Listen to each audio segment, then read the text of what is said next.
Je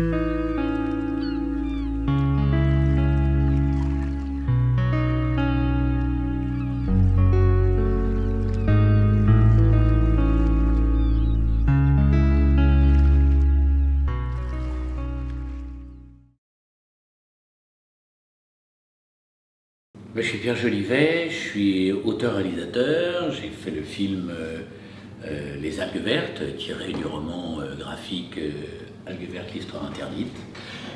Président de Sauvegarde du Trégor, Golo Penthièvre, acteur dans la vraie vie des marées vertes, du combat contre les marées vertes, depuis longtemps, très longtemps. Voilà, mais donc c'est tout le travail que nous avons fait, tout d'un coup explose grâce à Pierre Jolivet.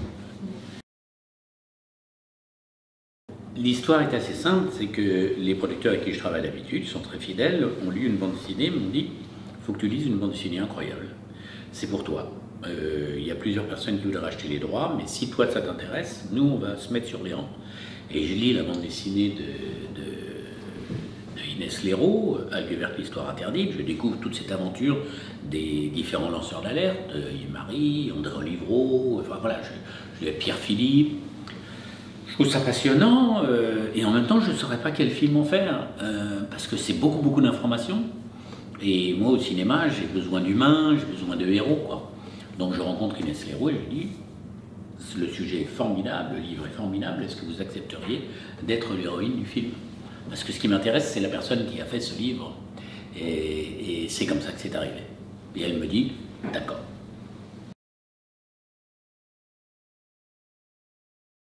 Je voulais ni en faire un documentaire, ni un film militant au premier degré. Au cinéma, on a besoin de héros, on a besoin d'héroïnes, et il se trouve que Inès est l'héroïne principale de cette histoire.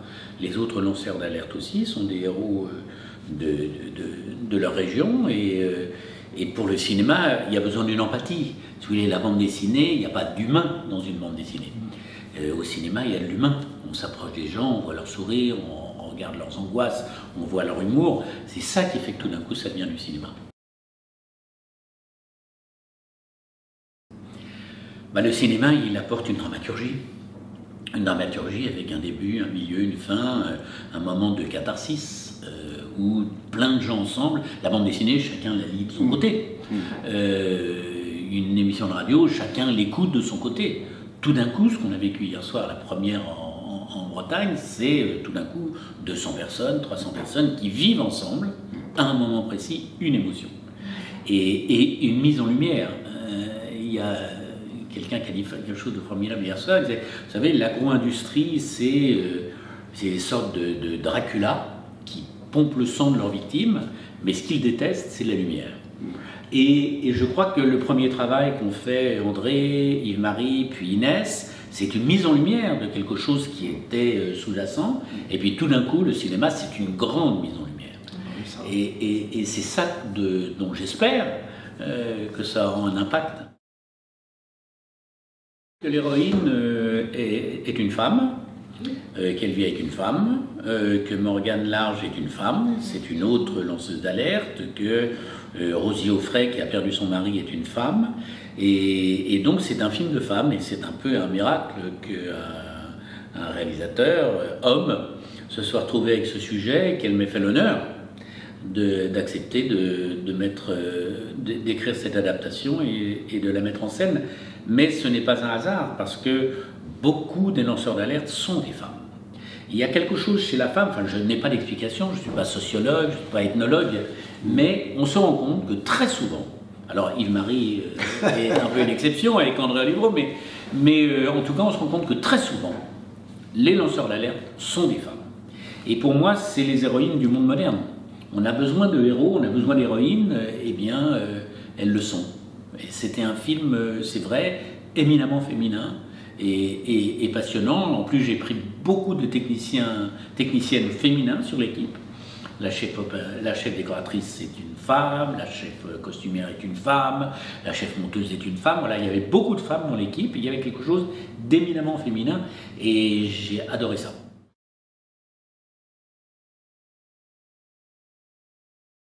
Et oui, c'est une question qu'on peut se poser et souvent on agit sans se poser ce genre de questions. une question qui vient après. C'est en fait quelque chose d'insolite auquel on commence à s'habituer, puis à un moment, on se rend compte que le côté insolite est insupportable. Et moi, pendant très longtemps, je le dis dans mon deuxième livre, que j'ai plus développé, le mouvement écologiste est pendant 30 ans passé à côté du problème des marées vertes. Et dans ce mouvement écologiste, je m'y inclus. Je ne dis pas je te distingue des autres, non, je m'y inclus. Il a vraiment fallu qu'il se passe quelque chose. Et cette première chose qui s'est passée, c'est la rencontre avec André Olivero, qui a commencé à combattre de son côté, et moi, du mien, chacun avec son association. Et c'est à partir de là qu'on a commencé à creuser le problème des marées vertes, jusqu'à ce qu'il m'arrive, moi, un épisode que j'explique dans notre livre, qui aurait pu être tragique. Je suis tombé dans un piège à marée verte à Yvon. Tu m'as raconté ça, bien sûr. Quand on y était d'ailleurs. Voilà. Dans le lieu même. C'était dans le lieu même, quoi. Et ça m'a vraiment choqué, au sens premier du terme. J'ai eu la nausée, et là je me suis dit, non, c'est pas seulement un trouble dans le paysage, il y a quelque chose derrière ça. Et à partir de là, progressivement, avec mes amis, nous avons creusé l'idée que ça pouvait être dangereux. Et puis, eh bien, on a progressé dans cette recherche. Et puis, il y a eu cette conférence décisive, ici à Plestin, c'est intéressant. 15 ans après, moi, jamais j'aurais pensé qu'à cette conférence, ce serait terminé par le film de Pierre Jolivet.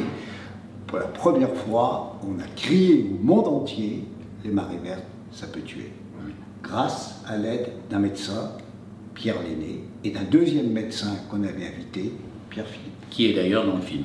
Et alors, pour la petite histoire, il faut que je te le dise, Yves-Marie, que quand j'étais en tournage, pendant les repérages, c'était interdit, il y avait des bâtons, des trucs, et j'y suis pas allé seul, je suis avec mon assistante, et j'ai marché dans les algues vertes pendant 20 minutes.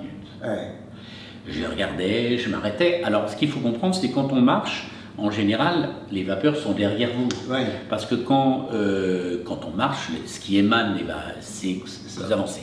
Souvent, les morts arrivent parce que les gens ou se sont cassés le pied, ou se sont un petit peu, comment dirais-je, enlisés.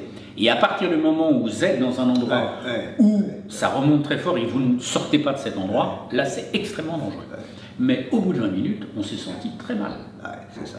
Et on est repartis tous les deux. Et j'ai repensé à ce que tu m'as raconté, que tu étais resté pour voir comment ça se passait, qu'à un moment, parce que quand on reste sur place, ça remonte terriblement. Et avant que tu aies compris vraiment comment ça marchait. Ce qui est formidable avec Marie, c'est qu'il a vécu dans son corps, en premier, l'expérience dont il se disait il se passe quelque chose. Comme un expérimentateur ah bon, on meurt. Mais bien la volonté. Oui, bien sûr, mais voilà. Et ça, c'est une sensation dans mon corps que j'ai sentie, mais j'en avais besoin. Je ne voulais pas que les algues vertes soient une abstraction pour moi. Et je me suis dit, marche. Alors, je ne suis pas allé tout seul. Marche et tu vas voir, au bout d'un quart d'heure, tu t'attends, tu réfléchis comme un touriste. Tu marches, tu t'arrêtes, tu réfléchis, et au bout d'un quart d'heure...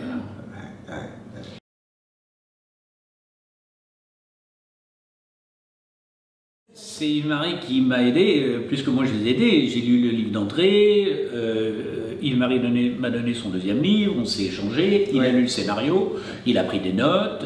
Et ce que je trouve remarquable dans cette histoire, c'est que grâce à Inès Leroux, qui est quand même l'héroïne de tout ça, qui a fait un travail incroyable, toutes les victimes, tous les lanceurs d'alerte, tous ceux qui ont participé m'ont donné l'autorisation de garder leur nom. Ce sont leurs vrais noms. Bien souvent dans ce genre de film, on prend des pseudos, on se couvre. Là, c'est les vrais noms de ceux qui ont livré bataille. Et pour moi, c'était un choix délicat, parce qu'il y a un combat éthique derrière tout ça, et qu'il fallait que moi, je fasse un film qui soit en relief de cette éthique, mais qui soit en même temps un film de cinéma, quoi. Que les gens s'ennuient pas. Mais en même temps, quand vous êtes dans une enquête où il y a des morts, où il y a du secret, c'est assez facile de faire un film qui soit haletant quand même, parce que j'ai pas fabriqué ce suspense. Il y a des vrais morts, il y a des vrais combats politiques, il y a des vraies menaces. Tout ça, c'était à ma portée pour faire un vrai film de cinéma. Ce qui est important, hein, c'est vrai que nous, on a réussi à faire parler les marées vertes par le biais des médias nationaux. Hein. Le jour de la conférence, le 26 septembre 2008, à cette conférence, il y avait 2 médias, FR3, qui a suivi la conférence, et Aujourd'hui en France. D'accord ? Ces 2 médias-là ont suivi la conférence, ont compris tout le danger des marées vertes et tout, et quand le cheval est mort, 1 an après, eh bien, lequel est venu tout de suite sur les lieux? Le journaliste Aujourd'hui en France. C'est lui qui a fait le premier article, alors que tous les médias, autrement locaux, disaient mais non, non, non, c'est un accident, le cheval il est mort. C'est fortuit. C'est fortuit, ça n'a rien à voir avec les marées vertes, arrêtez d'alerter les gens, de faire peur aux gens, enfin bon, le discours habituel. Et quand c'est passé dans Aujourd'hui en France, par un entretien avec Pierre Philippe, que j'avais contacté, là ça a été la bombe. Ça a explosé directement dans les médias. Et c'est revenu après dans les médias régionaux et locaux qui ont été obligés de suivre l'information. Le journaliste local sait tout, mais il ne peut rien dire parce qu'il est corseté par le milieu dans lequel il vit, les instances locales, régionales, communales. Et le journaliste national peut tout dire, mais ne sait rien. Et là, c'est là que le rôle de Inès Leroux est important, parce que c'est une journaliste nationale, mais qui va vraiment rentrer dans la culture locale, dans les problèmes locaux, et qui va y rester. Ce qui est très beau dans cette histoire, c'est que sur ce chemin de cette enquête, Inès Leroux va tomber amoureuse de la Bretagne, va tomber comme quelqu'un qui enquête et qui tombe amoureux de la victime, comme un flic qui tombera amoureux de la victime et qui dit voilà, et qui reste sur place et qui vient d'acheter une petite maison pour y vivre. Ça, je trouve ça très beau et très fort, parce que c'est pas le regard lointain de quelqu'un qui regarderait ça du dessus, qui dirait oh là il y a un problème, je vais essayer de le résoudre. Il y a une sorte de prise de contact organique avec la région dans laquelle elle enquête, et ça termine par une histoire d'amour. Donc de temps en temps, le cinéma a cette chance de mettre en lumière un sujet, de le poser sur la table, et après que des solutions soient trouvées. Moi, je ne suis pas agronome, je ne suis pas ingénieur, je n'ai pas concrètement les solutions. J'ai des petites idées, à force de lire les livres, de ce qu'on pourrait faire, mais je ne suis pas là pour dire la solution c'est ça, les méchants c'est eux, les gentils c'est eux. Non, je pose tout sur la table, j'espère qu'il y aura une lumière de toute cette problématique qui éclairera le sujet, et que tout le monde va s'en emparer, la politique, les médias, les associations, et que ça va être si incontournable, j'espère, en tout cas c'est l'idée un petit peu folle ou prétentieuse qu'on a, que le film fonctionne assez pour que le sujet soit incontournable. Je pense qu'au niveau de l'information, on ne pourra pas aller plus haut après le film. C'est pas possible. Tout le monde sait, mais fait semblant pour beaucoup de toutes ces personnes de ne pas le savoir. Là, plus personne ne pourra dire on ne savait pas. Ça ne veut pas dire pour autant que le personnel politique bougera. Moi, j'ai une solution radicale pour faire bouger le personnel politique. C'est de le changer. Je le dis clairement. Si on ne change pas le personnel politique en Bretagne, qui gouverne la Bretagne, on aura des marées vertes. Les plans algues vertes qui ont été votés, à l'exception bien sûr des élus verts au Conseil régional, mais ils ont quand même voté les élus verts au Conseil général des Côtes-d'Armor. Les plans algues vertes qui viennent d'être votés, ce sont des plans algues vertes anti-fuite d'excédents d'azote qui provoquent les marées vertes. Anti-fuite, pas anti-production des excédents, anti-fuite. Donc moi j'appelle ça un plan couche-culotte anti-fuite. Et on sait quel est l'avenir de toutes les couches culottes anti-fuite. Elle finit toujours par fuir. Et donc, comme ça fuira, on aura encore des marées vertes. Donc, tant qu'on aura des plans de ce type-là qui seront concoctés par les élus politiques et par le gouvernement national, eh bien, on aura des marées vertes. Et ça, c'est intéressant que ton film, l'équipe que je vais te demander, qu'Inès Leroux soit venue pour véritablement pousser les gens, les élus, à changer. Ouais, je crois que Marie met exactement le doigt sur le point principal. Il y a 3 raisons pour lesquelles moi j'ai décidé de consacrer 3 ans de ma vie, parce qu'un film c'est 3 ans, donc avant de se consacrer 3 ans sur un sujet, il faut être bien sûr qu'il vous intéresse quand même.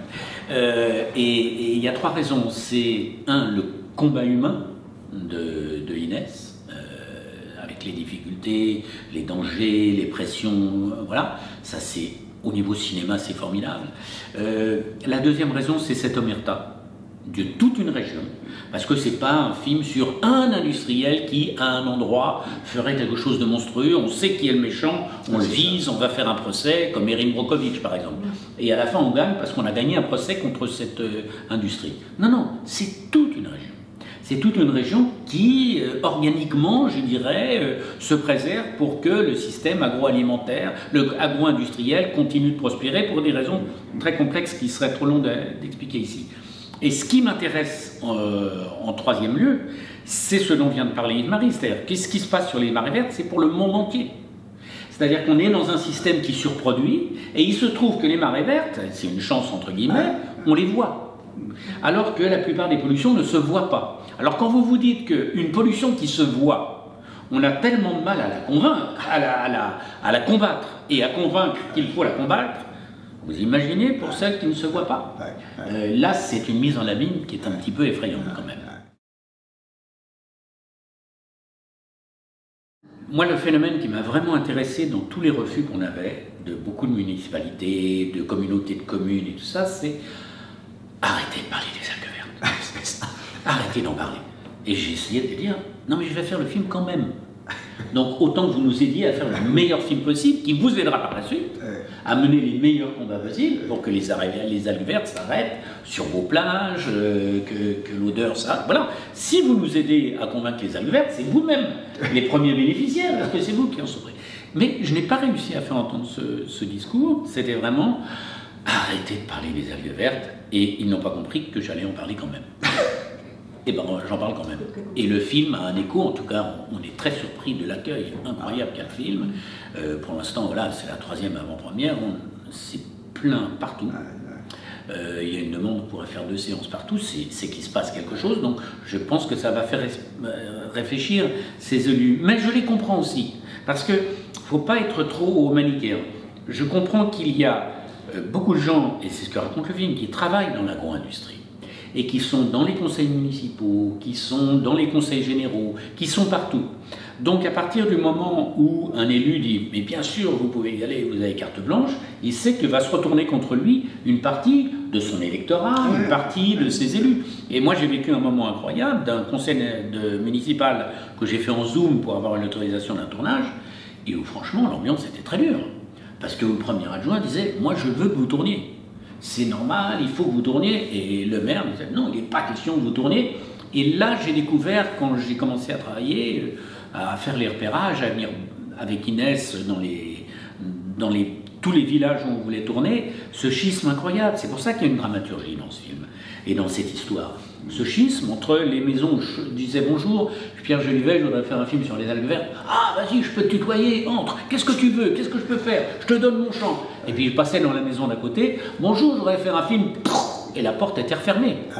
Et là, véritablement, entre ceux qui pensent que le problème est vraiment là et qu'il faut le résoudre, mais ceux qui sont au cœur du problème, qui sont, je dirais, qui à leur manière, sont aussi les victimes du problème, parce qu'ils ne savent pas comment bouger.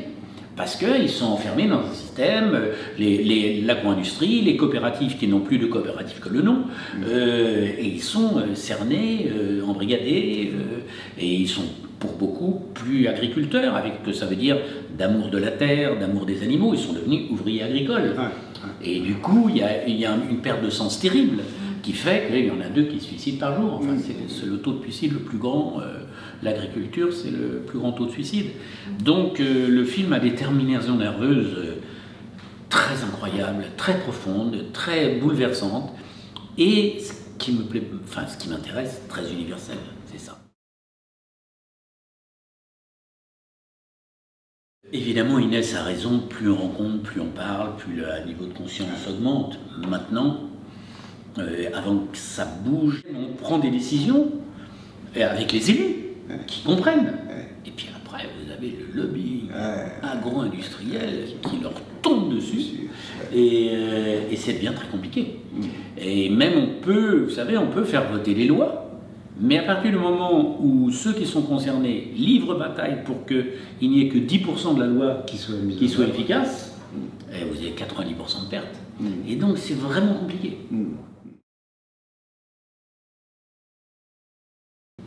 Résister aux pressions, je ne sais pas. Moi, je dirais aux élus, ayez un peu de courage. Voilà, on ne peut pas dire mieux. C'est tout.